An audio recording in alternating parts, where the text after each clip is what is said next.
Hello అండి, అందరికీ welcome to learn with me Pratyusha. ఈరోజు నేను మన వీడియోలో డిగ్రీ సెకండ్ సెమిస్టర్ వాళ్ళకి సాంస్క్రిట్లోని సమాసాలు, గ్రామర్ టాపిక్ సమాసాలు అనేవి ఎక్స్ప్లెయిన్ చేయబోతున్నాను. ఈసారి సెకండ్ సెమిస్టర్ సిలబస్లో మీకు 2 సమాసాలు ఉన్నాయండి. ఒకటి అవ్యయీభావ సమాసము, 2 బహువ్రీహి సమాసం. ముందు అవ్యయీభావ సమాసము చూద్దాం. ముందుగా అవ్యయీభావ సమాసం యొక్క అర్థం మనం తెలుసుకుంటే అందులోని ఉదాహరణలు మనకి ఈజీగా అర్థమవుతాయి. అవ్యయీభావ సమాసము, అవ్యయము అనగా వ్యయము కానిది అంటే మారనిది అనే ఒక అర్థం అనేది వస్తుంది. అవ్యయీభావ సమాసం అంటే ఉన్నది ఉన్నట్లుగా, పైగా మొదటి పదం ఏదైతే ఉందో ప్రధాన పదము దాని మీద ఆధారపడి ఆ పదానికి మీనింగ్ అనేది వస్తుందన్నమాట. సమాస పదంలోని మొదటి పదమే, ఫస్ట్ పదమే మెయిన్ వర్డ్ కింద, ప్రధాన పదం కింద వస్తుంది. దాని మీద మీనింగ్ అంతా కూడా ఆధారపడి ఉంటుంది. మనం ఉదాహరణ చూద్దాం. ఉదాహరణకి అధిహరి అంటే హరౌ ఇతి, హరి యందు. ఇక్కడ అవ్యయార్థం గమనించారా? ఆ అధిహరి అనే పదంలో హరౌ ఇతి విగ్రహవాక్యం యొక్క దాన్ని విశదీకరించిన తర్వాత, అంటే సమాసాన్ని విగ్రహవాక్యం రాసిన తర్వాత దాన్ని విశదీకరించిన తర్వాత అప్పుడు మొదటి పదం మనం చూసుకోవాలి. హరౌ ఇతిలో మొదటి పదం ప్రధాన పదం హరి, ఆ హరి మీదే కదా ఈ పదం అనేది ఆధారపడింది. కాబట్టి హరౌ ఇతి హరి యందు, హరి మీద ఆధారపడి ఉంటుంది. అలాగే మనం అవ్యయీభావ సమాసంలోని మిగతా ఉదాహరణలు కూడా చూసుకోవాలి. అంటే విగ్రహవాక్యం రాశాక మొదటి పదం ఏదైతే ఉందో దాని మీద ఆధారపడి ఆ మీనింగ్ అనేది ఉంటుంది. అదే అవ్యయీభావ సమాసము. రెండవది సమక్షం. సమక్షం అనంటే దానికి విగ్రహవాక్యము అక్షణోహ సమీపే, అంటే కళ్ళకు దగ్గరలో, కళ్ళకు సమీపంలో, సమీపంలో లేదా దగ్గరలో. అక్షణోహో అంటే కళ్ళు అనే అర్థం వస్తుంది. సమక్షం అనే సమాస పదానికి మనం విగ్రహవాక్యము అక్షణోహో సమీపే అని రాయవలసి ఉంటుంది. అంటే కళ్ళకు దగ్గరలో, కళ్ళకు సమీపంలో. మీరు అవ్యయం యొక్క అర్థం రాయాల్సిన అవసరం లేదు. ఎగ్జామ్లో సమాసం ఇస్తారో ఆ సమాసానికి మీరు విగ్రహవాక్యం రాసి అది ఏ సమాసమో రాస్తే సరిపోతుంది. తర్వాత ఉపకృష్ణం, కృష్ణస్య సమీపే, కృష్ణునికి సమీపంలో, కృష్ణునికి దగ్గరలో. కృష్ణస్య ప్రధాన పదం కృష్ణుడు, కృష్ణుడికి దగ్గరలో. కాబట్టి ఇది అవ్యయీభావ సమాసము. అలాగే ఉపలోచనం, లోచనాలు అన్నా కూడా కళ్ళు అనే అర్థం వస్తుంది. లోచనయోహ సమీపే, కళ్ళకు సమీపంలో. అర్థమైంది కదండి. తర్వాత నిష్కంటకం, కంటకానాం అభావః, కంటకములు అనగా ముళ్ళు అని అర్థం వస్తుంది. అభావః అంటే ఉండకపోవడం లేదా లేకపోవడం. కంటకానాం అభావః, నిష్కంటకం అనంటే ముళ్ళు లేకపోవడం అనే అర్థం వస్తుంది. నిష్కంటకం అనే సమాసపదం ఇస్తారు, మీరు దానికి కంటకానాం అభావః అనే విగ్రహవాక్యం రాసి అవ్యయీభావ సమాసం పేరు రాయాలి. సో కంటకానాం అభావః అంటే ముళ్ళు లేకపోవడం, కంటకములు అంటే ముళ్ళు, అభావః అంటే లేకపోవడం, నిష్కంటకము అనంటే ముళ్ళు లేకపోవడం. కంటకానాం అభావః. అర్థమైంది కదండి. రెండవది నిర్మక్షికం, మక్షికానాం అభావః. ఇందాక మనం చెప్పుకున్నాం కదా, అభావః అంటే ఉండకపోవడం లేదా లేకపోవడం. మక్షికానాం, మక్షికములు అనగా ఈగలు అని అర్థం. నిర్మక్షికం అనంటే ఈగలు లేకపోవడం. మక్షికానాం అభావః. తర్వాత నిష్పాపం, పాపానాం అభావః, పాపాలు లేకపోవడం, పాపములు లేకపోవడం. నిష్కంటకం, నిర్మక్షికం, నిష్పాపం అంటే లేకపోవడం. నిహి అనంటే ఉండకపోవడం, లేకపోవడం అని అర్థం వస్తుంది. దానికి మనం విగ్రహవాక్యంలో ఏం రాస్తాము?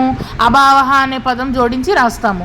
కంటకానాం అభావః, మక్షికానాం అభావః, పాపానాం అభావః, పాపాలు లేకపోవడం. అర్థమైంది కదండి. అతి హిమం, హిమస్య అత్యయః, హిమము అనంటే మంచు, అతి అనంటే ఎక్కువగా, ఉన్నదానికన్నా ఎక్కువ, అవసరమైన దానికన్నా ఎక్కువ అని అర్థం వస్తే అతి అనే పదం ఎప్పుడు వాడతాము? అవసరానికి మించి చేస్తే అతి వాడతాం. అతి హిమము, హిమము అనంటే మంచు, మంచు ఎక్కువగా ఉండడము. అతి ఎప్పటికైనా వినాశనానికి దారితీస్తుంది కాబట్టి దానికి అర్థము వినాశనము అని ఇవ్వడం జరిగింది. హిమస్య అత్యయః అంటే మంచు యొక్క వినాశనము, అంటే మంచు ఎక్కువగా ఉండడము అని అర్థం వస్తుందన్నమాట. తర్వాత అతినిద్రం. అతినిద్రం అంటే నిద్ర సంప్రతి నా యుజ్యతే, అంటే ప్రస్తుతము నిద్ర యుక్తము కాని విధంగా, అసంప్రతి అనంటే సరిపోని విధంగా, తృప్తి చెందని విధంగా అని అర్థం వస్తుంది. అతి నిద్రం అంటే ఉన్నదానికన్నా, అవసరమైన దానికన్నా ఎక్కువగా పడుకోవడం. అతి నిద్రము, నిద్ర సంప్రతి నా యుజ్యతే, ప్రస్తుతం పడుకున్న నిద్ర యుక్తము కాని విధంగా అంటే సరిపోని విధంగా అనే అర్థం అనేది దీనికి వస్తుంది. ఇతి హరి, హరి శబ్దస్య ప్రాదుర్భావః అంటే హరి అనే శబ్దము ఏర్పడుట. అనుగంగం, గంగాయా పశ్చాత్, గంగా నదికి వెనుక వైపు. అనురూపం, రూపస్య యోగ్యం, రూపమునకు తగినది. చూసారా, ఈ పదాలన్నిటిలో విగ్రహవాక్యం రాసిన తర్వాత మొదటి పదం మీద ఆధారపడి వాటి యొక్క మీనింగ్స్ అనేవి ఉన్నాయి. అదే ప్రధాన పదం కింద వస్తుంది. వీటిని మనం అవ్యయీభావ సమాసాలు అని చెప్పి అంటాం. తర్వాత ప్రత్యహం, అహిన అహిన, ప్రతిదినము. అహ్నము అని అంటే దినములో భాగము లేదా దినము. ప్రత్యహ్నము అని అంటే ప్రతిదినము. ప్రత్యక్షం, అక్షణోహ ప్రతి, కన్నుల ఎదుట. ఇందాక మనం చెప్పుకున్నాం కదండి, అక్షణోహో అంటే ఏంటి, కళ్ళు. ప్రత్యక్షము అంటే కళ్ళకు ఎదురుగా అంటే డైరెక్ట్గా. ప్రత్యక్షంగా పరోక్షంగా అని అంటాం కదా. ప్రత్యక్షము అంటే డైరెక్ట్గా కళ్ళకు ఎదురుగా. అక్షణములు అంటే కళ్ళు. అక్షం, అక్షణోహ పరం, కళ్ళకు పరమైనది అంటే కనిపించనిది అని అర్థం. అంటే కళ్ళకు దూరంగా అనే అర్థం కూడా వస్తుంది. అంటే ఇండైరెక్ట్గా అని చెప్పుకోవచ్చు. ప్రత్యక్షంగా అంటే ఇందాక మనం డైరెక్ట్గా కళ్ళకు ఎదురుగా కళ్ళకు కట్టినట్లు చూపించారు ప్రత్యక్షంగా అని అంటాం. పరోక్షం అనంటే కళ్ళకు దూరంగా కళ్ళకు కనిపించిన విధంగా. పరమైనది అంటే దూరమైనది. అక్షణోహ పరం, కళ్ళకు దూరంగా అంటే ఇండైరెక్ట్గా అనే పదం ఇక్కడ వస్తుంది. యథాశక్తి, శక్తిం అనతిక్రమ్య అంటే శక్తిని మించకుండా. ఎంత శక్తి ఉంటే అంతా వాడి అనే అర్థం వస్తుంది. యథాశక్తి, శక్తిం, శక్తి అనే పదం మీద ఈ పదానికి అర్థం అనేది ఆధారపడి ఉంది. శక్తిం అనతిక్రమ్య అంటే మించకుండా, శక్తిని మించకుండా అంటే ఎంత శక్తి ఉంటే అంత అనే అర్థం వస్తుంది. యథావిధి, విధిం అనతిక్రమ్య, విధి అని అంటే పద్ధతి లేదా నియమము అనే అర్థం వస్తుంది. విధిం అనతిక్రమ్య అంటే నియమము దాటకుండా. శాకప్రతి, శాకస్య లేశః, కొంచెము కూర. శాకము అని అంటే కూర అనే పదం అర్థం వస్తుంది. సూపప్రతి, సూపస్య లేశః, కొంచెము పప్పు. అర్థమైంది కదండి. ఇవి మీకున్న అవ్యయీభావ సమాసాలు సిలబస్లో. అవ్యయీభావ సమాసానికి కీ పాయింట్ మీరు గుర్తుపెట్టుకోవాల్సింది ఏంటంటే, ఆ విగ్రహవాక్యం రాసిన తర్వాత సమాసానికి ఇచ్చిన సమాస పదానికి విగ్రహవాక్యం రాసిన తర్వాత ముందు పదాన్ని బట్టి, ఆ విగ్రహవాక్యం యొక్క ముందు పదాన్ని బట్టి దానికి అర్థం అనేది ఆధారపడి ఉంటుంది. ఇది అవ్యయీభావ సమాసము. అర్థమైంది కదండి. తర్వాత సమాసము బహువ్రీహి సమాసము. బహువ్రీహి సమాసానికి అర్థం ఏ విధంగా చెప్పొచ్చానంటే, అన్య పదార్థ ప్రధానమైనది బహువ్రీహి. సమాసంలో పదముల అర్థానికంటే వాటిని ప్రతిపాదించే సారూపమైన వేరే ఒక ప్రధాన పదమైనది బహువ్రీహి సమాసము. ఇది 7 రకాలుగా ఉంది మీకు మొత్తం సిలబస్లో. అది ద్విపద, బహుపద, సంఖ్యోత్తర పద, సంఖ్యోభయ పద, వ్యతిహార లక్షణ, అలాగే దిగంతరాల లక్షణ బహువ్రీహి. మొత్తం మీకు 6 రకాల బహువ్రీహి సమాసాలు సిలబస్లో ఇవ్వడం జరిగింది. మొదటిది ద్విపద బహువ్రీహి సమాసం అంటే 2 పదాలతో కూడిన బహువ్రీహి సమాసము. చిత్రగుహు, చిత్రాః గావో యస్య సహ, ప్రాప్తోదకః, ప్రాప్తం ఉదకం యస్య సహ, భుక్తోదనః, భుక్తం ఓదనం ఏన సహ, ఊడరథః, ఊడః రథః ఏన సహ. ఈ పదాలకి యస్య సహ, ఏన సహ అనే పదాలు వచ్చాయి కదండి. యస్య సహ అంటే ఎవరైతే వాళ్ళు, ఏదైతే అది అనే పదాలకి అర్థం అనేది వస్తుంది. దత్త పశువు, దత్తః పశువు యస్మై సహ అంటే ఎవరైతే పశువుల్ని దత్తత తీసుకుంటారో వాళ్ళు. చెప్పాను కదండి ఇందాక, ఎవరైతే వాళ్ళు, ఏదైతే అది అనే అర్థం వస్తుందని. ఆ పక్కన బ్రాకెట్లో ఇచ్చింది ఆ విగ్రహవాక్యానికి మీనింగ్ మనం తెలుసుకోవడం కోసం ఇవ్వడం జరిగింది. దత్త పశువు అని అంటే ఎవరైతే పశువుల్ని దత్తత తీసుకుంటారో. పూర్వకాలం పశువుల్ని దత్తత తీసుకునేవాళ్ళు బ్రాహ్మణులు ఎక్కువగా ఉండేవారు. వాళ్ళు పాలు కోసం, పెరుగు విక్రయాల కోసం ఈ పశువుల్ని దత్తత తీసుకోవడం వల్ల బ్రాహ్మణుల్ని దత్త పశువులు, పశువుల్ని దత్తత తీసుకునేవాళ్ళు అని చెప్పి అనేవాళ్ళు అనమాట. సో ఇది ఎవరైతే వాళ్ళు, దేనికైతే అది, ఏదైతే అది, కలది, కలవాడు, కలిగి ఉండడము, ధరించి ఉండడము అనే పదాలన్నీ కూడా బహువ్రీహి సమాసానికి అర్థాల కింద వచ్చి తీరుతాయి అన్నమాట. తర్వాత ఉద్ధృత శరః, ఉద్ధృతాః శరాః యస్మాత్ సహ, తూణీరః. ఉద్ధృతము అని అంటే చాలా ఫోర్స్ఫుల్గా, చాలా ఫోర్స్గా అని అర్థం వస్తుంది. శరములు అని అంటే బాణాలు. ఎవరైతే చాలా ఫోర్స్గా బాణాలు వదులుతారో వాళ్ళు. ఉద్ధృత శరః, ఉద్ధృతాః శరాః యస్మాత్ సహ. మహాబలః, మహద్బలం యస్య సహ. మహా అంటే గొప్ప, బలహ అంటే బలము. ఎవరికైతే గొప్ప బలం ఉంటుందో వాళ్ళు. ఎవరికి ఎక్కువగా మహాబలులు అని ఎవరినంటాం మనం? పురుషుల్ని మనం ఉచ్చరిస్తాం. మహాబలుడు అని చెప్పి పురుషుల్ని మనం అంటాం అనమాట. మహాబల మహద్బలం యస్య సహ, ఎవరికైతే గొప్ప బలం మహాబలం ఉంటుందో వాళ్ళని మహాబలులు అని చెప్పి అంటాం. చక్రపాణి, చక్ర పాణో యస్య సహ, చక్రం పాణో యస్య సహ అంటే పాణి అని అంటే చెయ్యి అని అర్థం. హిందీ పాణి కాదండి, సాంస్క్రిట్ పాణి. ఆ నా వేరు ఈ నా వేరు.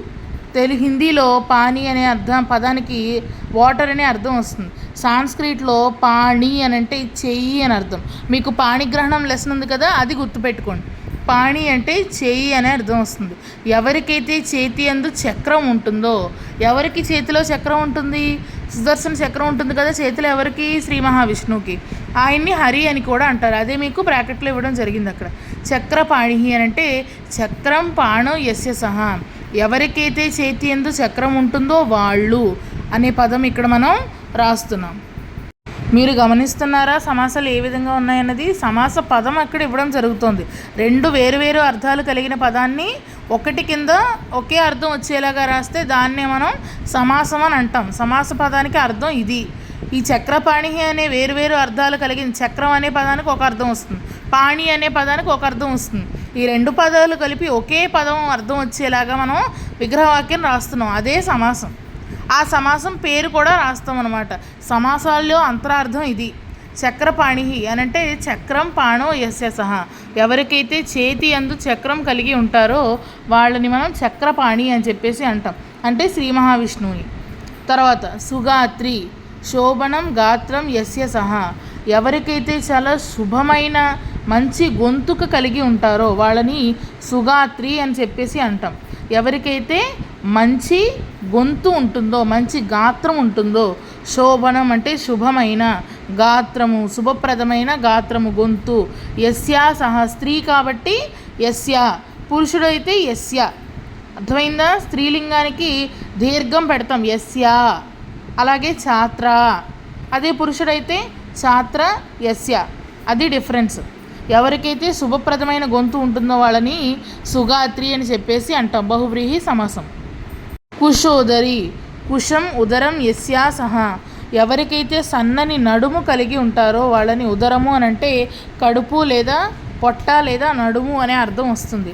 కుశం అని అంటే చక్కని, చక్కని నడుము కలిగి ఉండడం. కుశం ఉదరం యస్యా సహ నాయిక.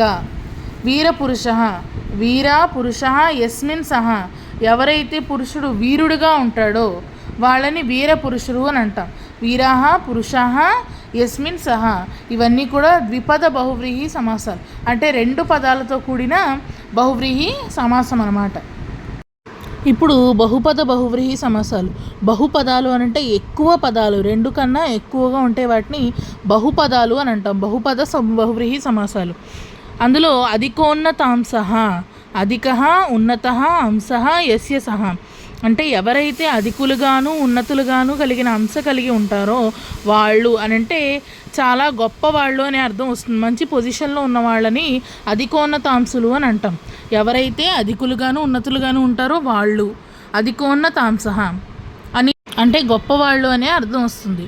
ఇప్పుడు సహపూర్వపద బహువ్రీహి. సహపూర్వపద అంటే ముందు పదానితో పూర్వపదంతో పాటుగా, తో పాటు, కూడా అనే అర్థాలు వస్తాయి. సకృష్ణ, కృష్ణేన సహవర్తతే, కృష్ణునితో పాటు. సపుత్ర, పుత్రేణ సహవర్తంతే. సకళాః, కళాభిః సహవర్తంతే.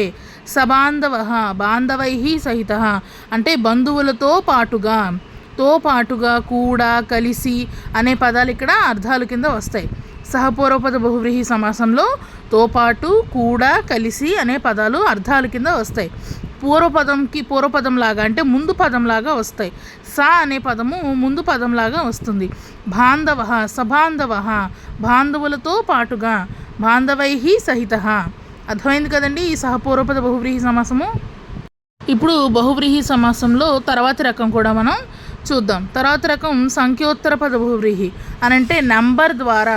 ఉత్తర పదము అంటే తర్వాత పదం. అంటే చెప్పాను కదా, ముందు పదాన్ని పూర్వపదమని, తర్వాత పదాన్ని ఉత్తర పదము లేదా పరపదం అని అంటాం. అంటే పదంలో లాస్ట్ పదం ఏదైతే ఉంటుందో అది ఉత్తర పదం. దాని మీద ఆధారంగా ఈ బహువ్రీహి సమాసం అయితే ఉంటుంది. సంఖ్య అని అంటే నెంబర్ తెలుసు కదా, సంఖ్యోత్తర పద అని అంటే పదంలో ఉత్తర పదము సంఖ్య అయ్యి ఉంటుంది, అంటే నంబర్ అయ్యి ఉంటుంది. ఉపదశాహ దశానాం సమీపే ఏ సంతి అంటే 10కి దగ్గరలో అని అర్థం. తర్వాతి సమాసము సంఖ్యోభయపద బహువ్రీహి సమాసము. ఉభయ పద అంటే ఉభయము అని అంటే రెండు అనే అర్థం వస్తుంది, అంటే పూర్వపదము పరపదము రెండు కూడా సంఖ్యలుగా ఉంటాయి ఇందులో, అంటే నంబర్స్ కింద ఉంటాయి. ద్విత్రాహ ద్వౌ వా త్రయో వా సంఖ్యోభయపద బహువ్రీహి సమాసము. తర్వాత సమాసము వ్యతిహార లక్షణ బహువ్రీహి సమాసం, అంటే ఆ బిహేవ్ చేసే విధానాన్ని బట్టి ఇచ్చిన సెంటెన్సెస్కి విగ్రహవాక్యం రాయడం, అంటే సమాస పదానికి లక్షణం ద్వారా మీనింగ్ అనేది చెప్పడం. ఫస్ట్ది కేశ కేశి. కేశములు అని అంటే తల లేదా జుట్టు లేదా వెంట్రుకలు అనే అర్థం వస్తుంది. కేశ కేశి అంటే కేశేషు కేశేషు గృహీత్వా ఇదం యుద్ధం ప్రవృత్తం, అంటే చేతిలో జుట్టుని పట్టుకుని యుద్ధం ప్రకటించుకోవడం అనే అర్థం ఇక్కడ తీసుకోవాలి మనం. కేశ కేశి అని అంటే ఒకళ్ళొకళ్ళు జుట్టు పట్టుకుని కొట్టుకోవడం, అలా జుట్టు పట్టుకుని కొట్టుకోవడం అనేది ఒక స్వభావం, ఆ స్వభావం యొక్క యుద్ధ స్వభావం లక్షణం చెప్తోంది కాబట్టి ఇది వ్యతిహార లక్షణ బహువ్రీహి సమాసము. కేశేషు కేశేషు అంటే జుట్టుని పట్టుకుని, గృహీత్వా పట్టుకుని, ఇదం యుద్ధం ప్రవృత్తం యుద్ధాన్ని ప్రకటించడం, యుద్ధం చేయడం అనేది స్వభావం, అక్కడ పని చేసే తీరు అనే అర్థం వస్తుంది ప్రవృత్తానికి. తర్వాత దండ దండి దండన. దండన అంటే పనిష్మెంట్ అనమాట. దండైహి దండైహి ప్రహృత్య ఇదం యుద్ధం ప్రవృత్తం అంటే పనిష్మెంట్ ఇచ్చుకోవడం. ముష్ట ముష్టి ముష్టిభిహి ముష్టిభిహి ప్రహృత్య ఇదం యుద్ధం ప్రవృత్తం. ముష్టి అని అంటే పిడికిలి అనే అర్థం వస్తుంది. ముష్టిఘాతము ఈ పదం ఎప్పుడైనా విన్నారా? ఘాతము అంటే దెబ్బ, ముష్టిఘాతము అంటే పిడికిలితో గుద్దడం, దాన్ని ముష్టిఘాతము అని అంటాం. ముష్టిభిహి అంటే పిడికిళ్లతో, ఇదం యుద్ధం ప్రవృత్తం పిడికిళ్లతో ఒకళ్ళనొకళ్ళు గుద్దుకుంటూ ఒకళ్ళనొకళ్ళు కొట్టుకుంటూ యుద్ధం ప్రకటించుకోవడం అనే ఒక లక్షణం అన్నమాట. ముష్టా ముష్టి అని అంటే పిడికిళ్లతో కొట్టుకోవడం అనే అర్థం వస్తుంది. ముష్టి అని అంటే ముష్టిఘాతము, ముష్టి అని అంటే పిడికిలి అనే అర్థం వస్తుంది, వృష్టి అనమాట. లాస్ట్ది బహువ్రీహి సమాసంలో దిగంతరాల లక్షణం. దక్షిణ పూర్వ దక్షిణస్య పూర్వస్య దిశోంతరాళం అంటే దక్షిణము అలాగే పూర్వము, ఇది డైరెక్షన్స్ని చెప్తోందనమాట, అంటే దిక్కుల్ని చెప్తోంది. దక్షిణము అలాగే పూర్వము, పూర్వము అని అంటే తూర్పు అని అర్థం. అర్థమయ్యాయి కదండి సమాసాలు.